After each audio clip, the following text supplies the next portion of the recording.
Number one, praise the Lord at normal tayo. Lahat yun nakakaranas ng pangangamba. Kasi natural sa isang tao na mag-focus sa sarili. Kaya nga isa sa mga kasalanan natin yung pride.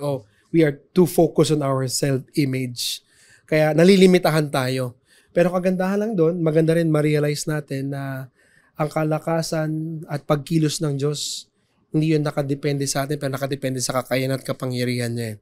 And katulad nga nung isang na-share ko kanina, narinig ko lang din sa isang pastor, na sa totoo lang, wala namang special na Kristiyano, special na preacher, o special na misyonaryo, o even small group leader.